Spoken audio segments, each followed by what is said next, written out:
নমস্কার বন্ধুরা, আপনারা দেখছেন ভারত রিঅ্যাকশন। আপনাদের সঙ্গে রয়েছি আমি অমিত। বন্ধুরা দেখুন, যুদ্ধের একটা মরশুম চলে এসেছে, চারিদিকে একটা রমরমা ভাব।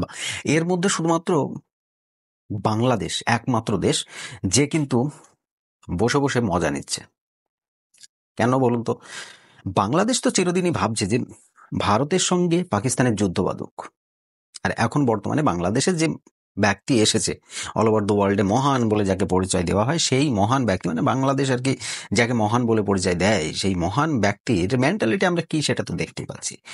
এখন বাংলাদেশের কিন্তু দুপ্পকানি শুরু হয়ে গিয়েছে। কেন শুরু হয়েছে? আমি একটা রিসেন্টলি আপনাদেরকে একটা রিপোর্ট দেখাচ্ছি। আমাদের পশ্চিমবঙ্গে কিন্তু এখন এই যুদ্ধের হাওয়া লেগে গিয়েছে। এবার সবাই ভাবছে যে কোথায় কাশ্মীর, কোথায় পশ্চিমবঙ্গ, কেন কাশ্মীর থেকে পশ্চিমবঙ্গে আসা 2000-2500 কিলোমিটার দূরে, কেন পশ্চিমবঙ্গে কি ব্যাপার? শুধুমাত্র পশ্চিমবঙ্গে নয়, সারা ভারতে প্রত্যেকটা রাজ্যে কিন্তু এই মহড়া চলবে, যুদ্ধের মহড়া। যেখানে ভারতের কন্ট্রোল আছে সেখানেই যুদ্ধের মহড়া চলবে, আর এই পশ্চিমবঙ্গে তার ব্যতিক্রম কিছু নাই। আর এই পশ্চিমবঙ্গে মহড়াটা একটু বেশিভাবে করতে হবে। কারণটা কি জানো তো? কারণ ভারত খুব ভালোভাবেই জানে পাকিস্তান ওই উত্তর পশ্চিম দিক থেকে, মানে আমাদের পশ্চিম সাইড দিয়ে বা উত্তর দিক থেকে কোনোভাবেই ভারতে প্রবেশ করতে পারবে না। তাদের একমাত্র প্রবেশের রাস্তা সেটা হচ্ছে বাংলাদেশ দিয়ে। বাংলাদেশ দিয়ে যদি তারা চায় সেটা প্রবেশ করতে পারে, কারণ বাংলাদেশে বর্তমানে যে মহান ব্যক্তি বসে রয়েছেন সে কিন্তু পুরো পাকিস্তানের তালুয়া চাটা। মানে এক কথায় বলা যেতে পারে যে সে আইএসআই এর মনে হয় কোনো বিশ্বস্ত বড় এজেন্ট হতে পারে। যাক, সেগুলো পরের কথা। এই ব্যক্তি সব সময়ের জন্য চাই যে ভারতের সঙ্গে পাকিস্তানের যুদ্ধ বাঁধুক, আর সেই যুদ্ধে তারা তাদের পুরনো শখটা পূরণ করে। এই শখটা কি বলুন তো? এই চিকেন নেক মানে শিলিগুড়ি করিডোরকে তাদের আঘাত করে দখল করে নেবে। ভাই, শিলিগুড়ি করিডোর ওটা কিন্তু চিকেনের নেক, কিন্তু বলে না যে চিকেন নেক দখল করে ফেললে ভারতের আর উত্তর পূর্ব দিকে যাওয়ার কোনো রাস্তা থাকবে না। দেখুন, যাওয়ার রাস্তা থাকবে কি না থাকবে সেটা তো পরের কথা। এমন হলো যে চিকেন নেক দখল করতে গিয়ে বাংলাদেশের 90% ভূমি হয়তো ভারতের আর্মি দখল করে ফেললো, সেটা হয়ে যেতেই পারে। দেখুন ওদের মিডিয়া কি বলছে সেটা আমি আপনাদেরকে দেখাবো। ওদের মিডিয়াতে যে খুব ভালো কিছু বলছে সেটা নয়। ওদের মিডিয়ার একটা দেখুন, যুদ্ধে না পেরে পানিকে অস্ত্র বানালো ভারত। এটা কোন রিপোর্টের থেকে আসছে? 21 টিভির তরফ থেকে। I am sorry for that, 71 টিভির তরফ থেকে। 71 টিভিতে বলছে যে পানিকে অস্ত্র বানালো। ভাই, যখন আমাদের হাতেই ওর কন্ট্রোল আছে তো অবভিয়াসলি আমরা অস্ত্র বানাবো। যখন পরমাণু বোমা না মেরেই আমরা তাকে ভাতে মেরে ফেলতে পারছি, তখন কি যায় আসে আমাদের এত কিছুর? এক্স্যাক্টলি বাংলাদেশ যখন এইরকম দাপাদাপি করবে, ঠিক সেই সময় ওই ফারাক্কা ব্রিজ থেকে ব্যাস শুধুমাত্র কয়েকটা গেট খুলে দিতে হবে, তাহলে বাংলাদেশ ধুলির সাথে ধুয়ে চলে যাবে। সরি, ধুলির সাথে না, কাদার সাথে ধুয়ে চলে যাবে। তো ব্যাপারটা হচ্ছে এটাই। আজকে পাকিস্তানকে এক কোণঠাসা করে ফেলেছে, পাকিস্তানের পরিস্থিতি এমন করে ফেলেছে যে বাংলাদেশের খুব দরদ লাগছে। ওই যে বলে না যে একটা মিমস আছে যে আরে খুব কষ্ট হচ্ছে না, তো সেই রকম আর কি বাংলাদেশিদের খুব কষ্ট হচ্ছে আর কি। দেখুন, শুধু কষ্টের তো এখানে শুধুমাত্র শুরুয়াত হচ্ছে। আমাদের পশ্চিমবঙ্গে কি বলেছে দেখুন, পশ্চিমবঙ্গ বলছে বাতাসের যুদ্ধের গন্ধ। এটা প্রতিদিনের তরফ থেকে একটা জাস্ট করা হয়েছে, একটা পোস্ট করা হয়েছে। সেটা বলছে যে বাতাসের যুদ্ধের গন্ধ। বুধবার দেশ জুড়ে অসামরিক মহড়া। 7 মে বুধবার দেশ জুড়ে অসামরিক মহড়া। কোথায় হবে? আমাদের পশ্চিমবঙ্গ বলে নাই, সমগ্র ভারতের 27টি রাজ্য এবং 8টি কেন্দ্রশাসিত অঞ্চলে এই মহড়া চলবে।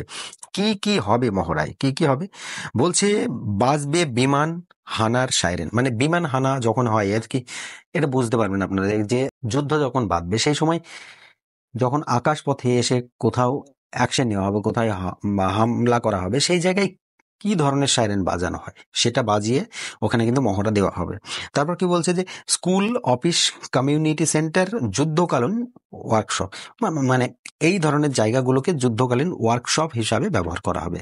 স্কুলকে ব্যবহার করা হবে, যে কোনো বড় অফিসকে ব্যবহার করা হবে, কমিউনিটি সেন্টারকে ব্যবহার করা হবে, বিভিন্ন জায়গাকে যুদ্ধের মানে ওয়ার্কশপ হিসাবে ব্যবহার করা হবে। হামলা হলে দ্রুত আশ্রয়স্থলে খোঁজার প্রশিক্ষণ। মানে হামলা হলে, যদি বাই চান্স কোথাও যুদ্ধের হামলা হয়, সেই জায়গায় দ্রুত মানে খুব তাড়াতাড়ি আপনি কোথায় পালানোর, লোকানোর যে জায়গাটা সেটা আপনি কিভাবে বের করবেন সেটা কিন্তু এই ট্রেনিং এর মধ্যে দেখানো হবে। এরপরে রয়েছে প্রাথমিক চিকিৎসার প্রশিক্ষণ। ইনকেস যুদ্ধে কোনো একটা ব্যক্তি খাম হয়ে গেল, সেই জায়গায় তাকে প্রাথমিক চিকিৎসা কিভাবে করতে হবে, ওই ইনস্ট্যান্টলি কয়েক মিনিটের মধ্যে তাকে কিভাবে আপনি প্রাথমিক চিকিৎসা করবেন, সেটাও কিন্তু এইখানে ট্রেনিং এর মধ্যে থাকবে। তারপর কি বলছে যে সেনাঘাঁটি, পাওয়ার প্লান্ট, গুরুত্বপূর্ণ ভবনগুলি ঢেকে দেওয়া, যাতে স্যাটেলাইট না ধরতে পারে যে এইখানে এই ভবনটি রয়েছে। মানে বুঝলেন তো, মানে মোটামুটি একটা যুদ্ধ লাগলে প্রত্যেকটা মানুষকে অ্যাওয়ারনেস দেওয়া হবে যে কি হতে পারে। এবার এখানে পশ্চিমবঙ্গের কোথায় কোথায় নাম রয়েছে দেখুন। পশ্চিমবঙ্গে কোচবিহার, দার্জিলিং, জলপাইগুড়ি, মালদা, শিলিগুড়ি, বৃহত্তর কলকাতা, দুর্গাপুর, হলদিয়া, হাসিমারা, খড়গপুর, বর্ধমান, বার্নপুর, আসানসোল, ফারাক্কা, খেজুরিয়াঘাট, চিত্তরঞ্জন, বালুরঘাট, আলিপুরদুয়ার, রায়গঞ্জ, ইসলামপুর, দিনহাটা, মেখলিগঞ্জ, মাথাভাঙা, কালিম্পং, জলঢাকা, কাশিয়াং, কোলাঘাট, বর্ধমান, বীরভূম, পূর্ব মেদিনীপুর, পশ্চিম মেদিনীপুর, হাওড়া, হুগলি, মুর্শিদাবাদ, এই সমস্ত এলাকাগুলো কিন্তু এই ট্রেনিংটি দেওয়া হবে। আর এই যে মানে যুদ্ধকালীন এই ট্রেনিংটি দেওয়ার সবচেয়ে পশ্চিমবঙ্গে কেন, এটা বলতে পারে যে পশ্চিমবঙ্গে কেন, বা পশ্চিমবঙ্গে ওই কারণে, কারণ আমাদের পাশে রয়েছে না মির্জাফরের দল। এই যে বাংলাদেশে রয়েছে সব মির্জাফরের দল, আর এই মির্জাফররা কখন বিশ্বাসঘাতকতা করে ফেলে এটা কেউ দেখতে পারবে না বা কেউ জানেও না। এখন বর্তমানে মির্জাফর দল বলা ভুল হবে, সবাই ওখানে রয়েছে যারা, তারা সকলেই কিন্তু মির্জাফর। আজকে কয়েকটা পার্সেন্টেজ আমি বাদ দিলাম তাদেরকে, 99.9% লোক রয়েছে যারা মির্জাফরের মতো ব্যবহার করে। আজকে দেখুন পশ্চিমবঙ্গের এই যে 2000 কিলোমিটার দূরে যুদ্ধ তো হওয়ার কথা কার সঙ্গে, পাকিস্তানের সঙ্গে। সেই যুদ্ধ পশ্চিমবঙ্গে কেন তার মহড়া হবে? পাকিস্তানের সঙ্গে যদি যুদ্ধ বাদে, এর আগেই কিন্তু ডক্টর ওই যে ইউনুস চাচা, মানে লুঙ্গি চাটা চাচা যে আছে, সে কিন্তু অলরেডি বলেই দিয়েছে যে আমাদের যুদ্ধ বাদলে আমরা কিন্তু পাকিস্তানের সঙ্গে সাপোর্ট করবো। কারণ সবাই জানে যে পাকিস্তান, বাংলাদেশ, এদের মধ্যে কিসের রিলেশনটা হচ্ছে ওই যে, বুঝতেই পারছেন, আমি আর ভালো করে দেখালাম না আপনাদেরকে, যে ওই হচ্ছে ডিএনএ রিলেশন আর কি। সেই ডিএনএ রিলেশনটা যদি না মেটাতে পারে তাহলে কি করে হবে? তাহলে তার পরিচয় হলো না ওদের আর কি। যাই হোক, এই পরিস্থিতিতে আমরা অনেকেই আমাদেরকে ভয় দেখা যায় যে যারা বর্ডার এলাকায় রয়েছে তারা কিন্তু ভয় রয়েছে। ভাই, আমি নিজে বর্ডার এলাকায় রয়েছে, আমি এখন বর্তমানে যে জায়গায় বসে ভিডিও করছি এক্স্যাক্টলি তার 500 থেকে 700 মিটার দূরে কিন্তু আমার কাঁটাতারের বেড়া রয়েছে। সেখানে বিএসএফরা মহড়া দিচ্ছে, আমার বাড়ির আশেপাশেও তারা কিন্তু ঘোরাঘুরি করে। তো অবভিয়াসলি আমাদের কোনো কিন্তু মনে বলছে না, আমরা র্যান্ডামলি যেভাবে কাজ করি, যেভাবে ঘুরি, যেভাবে থাকি, যেভাবে আনন্দ ফুর্তি করি, এক্স্যাক্টলি সেরকমই রয়েছে। আমাদের মেন্টালে কোনো রকম পরিবর্তন হয়নি। হ্যাঁ, এই যে যুদ্ধের একটা ট্রেনিং দেওয়া হবে, যদি আমাদের ডিস্ট্রিক্টে হতো আরো খুব ভালো হতো। আমাদের ডিস্ট্রিক্ট নদিয়া ডিস্ট্রিক্ট, মুর্শিদাবাদে হচ্ছে, আমরা তাতেও অ্যাপ্রিসিয়েট করছি যে অবভিয়াসলি ওখানকার মানুষের এই ট্রেনিংটাই খুব ভালোভাবে যোগ দেওয়ার দরকার রয়েছে। কারণ প্রত্যেকের জানা উচিত যে আপাতকালীন পরিস্থিতিতে কি করা যায়, কি করতে হয়, সেই রকম পরিস্থিতিতে ফার্স্ট এড কিভাবে করতে হয়, এসবগুলো জানা উচিত, এগুলো দরকার রয়েছে। কারণ দেখুন, আপনার আমার বাড়ির মতোই একটা ছেলে কিন্তু সে যুদ্ধ করতে যাচ্ছে। তো আমার ভাই বন্ধু যারা রয়েছে তারাই যুদ্ধে যায়। তো এবার তাদের সেফটির, তারা যেমন রাত জেগে ডিউটি করে আমাদের সেফটির অ্যাসিওর করছে, এক্স্যাক্টলি আমরাও তাদের সেফটিটা অ্যাসিওর করব ওই ট্রেনিং গুলো নেওয়ার পর। দেখুন, আজকে এই ইউনুস চাচা শাহবাজ শরীফের যতই লুঙ্গি চেটে বেড়াক না কেন, লুঙ্গির তলে মাথা ঢুকিয়ে দিয়ে চুষে বেড়াক না কেন, তাতে আমাদের বিন্দুমতো কিছু যায় আসে না। আমরা কিন্তু একবারের জন্য যদি বাংলাদেশকে একটা ধমক দিই, তাহলে পারে কিন্তু তার আর লোকানোর জায়গা খুঁজে পাওয়া যাবে না। সে যতই ভাবুক না কেন নিজেকে বড় একটা তোপ, কিছুই করার নেই তাদের। পরিস্থিতিটাই এখানে। যাই হোক, দেখুন পশ্চিমবঙ্গে এই মহড়াটা শুধুমাত্র একদিন বা দুদিন নয়, এই মহড়াটা কন্টিনিউ চলার দরকার। সারা ভারতে যদি 10 দিন হয়, পশ্চিমবঙ্গে কিন্তু 100 দিন হওয়ার দরকার বছরে। মানে আমি এটাও চাইছি যে পশ্চিমবঙ্গে বিএসএফ এর যে সমস্ত ক্যাম্প রয়েছে সেগুলো আরো বাড়বে, আরো এক্সট্রা বিভিন্ন জায়গা থেকে তার ক্যাম্প তৈরি করা হবে। যেসব জায়গায় ফেন্সিং নেই সেসব জায়গায় ফেন্সিং করা হবে খুব তাড়াতাড়ি, এগুলো করা দরকার রয়েছে। কারণ পরিস্থিতি দেখতে পাচ্ছেন তো, আমাদের কিন্তু হাতছাড়া করে ফেলেছি কাকে?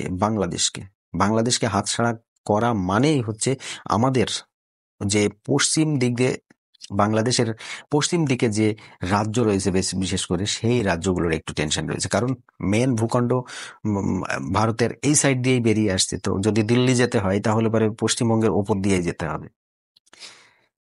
আমাদের চিকেন নেককে দখল করার জন্য এরা প্রথম থেকেই বলে এসেছে, ওদের তো প্রধান উপদেষ্টা সেও তো এর থেকে বাকি কিছু নয়, সেও বলেছে।